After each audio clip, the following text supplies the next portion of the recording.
years, Nigerians asked one painful question over and over again. Why can't we receive money on PayPal? Not because we didn't have the skills, not because we didn't have value to offer to the world, but simply because of where we are located. If you're a freelancer, an online business owner, a digital creator, or even someone who has tried to receive money from abroad, this story is personal, and today's video is not just history, it's hope, clarity, and opportunity. Welcome to Bank Smart Academy, the channel where we break down money, banking, fintech, and the systems shaping financial assets in Africa and beyond. My name is CJ, and today we are unpacking one of the most important digital finance breakthroughs Nigeria has seen in years. From PayPal's long-standing restrictions to the struggles Nigerians faced, to the fintech innovation that changed everything, and finally, a step-by-step guide on how you can now link PayPal to Paga and start receiving payments legitimately. Let's start with the beginning. For nearly 2 decades, Nigeria has a complicated relationship with PayPal. While PayPal was expanding across the globe, Nigeria was placed under strict limitations. Nigerians opened PayPal accounts, yes, but those accounts were sent only. You could pay for services, you could shop online, you could send money abroad, but you could not receive money. For a country bursting with freelancers, developers, designers, writers, video editors, consultants, digital marketers, and online entrepreneurs, this restriction was devastating, and the reasons behind it weren't simple. PayPal's decision was rooted in risk management and compliance. At the time, Nigeria's financial ecosystem was still evolving. Identity verification systems were fragmented, fraud monitoring infrastructures wasn't mature enough, and scale and regulatory clarity around cross-border digital payments was limited. There were also concerns around chargebacks, disputes, and transaction integrity issues.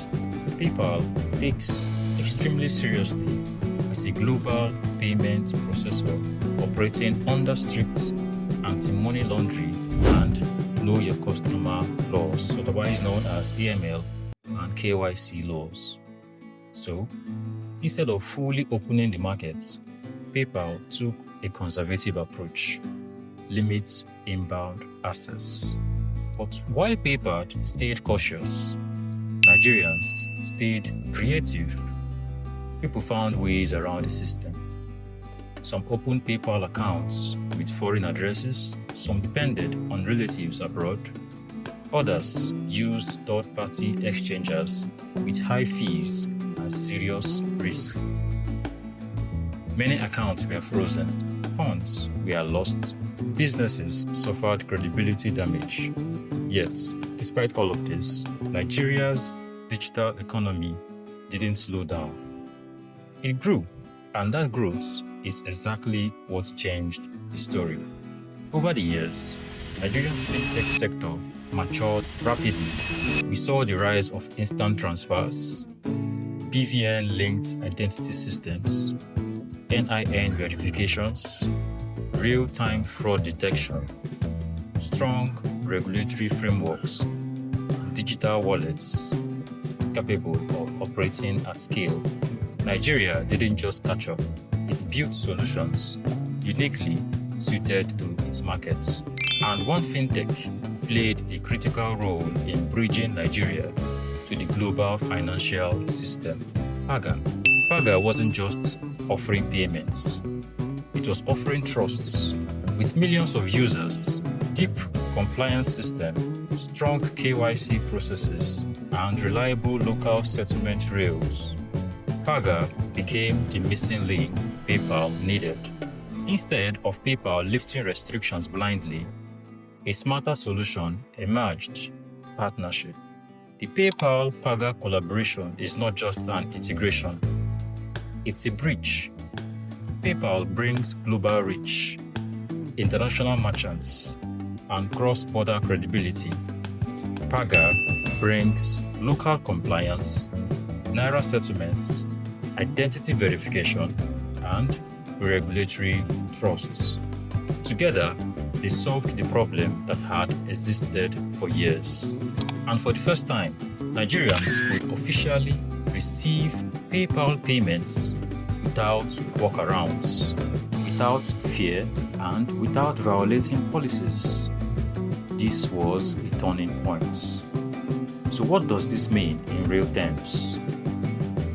For individuals, it means freelancers and creators can now receive payments from international clients directly and convert them to Naira legally. For businesses, it means Nigerian SMEs can accept PayPal on their websites and sell to a global audience with confidence.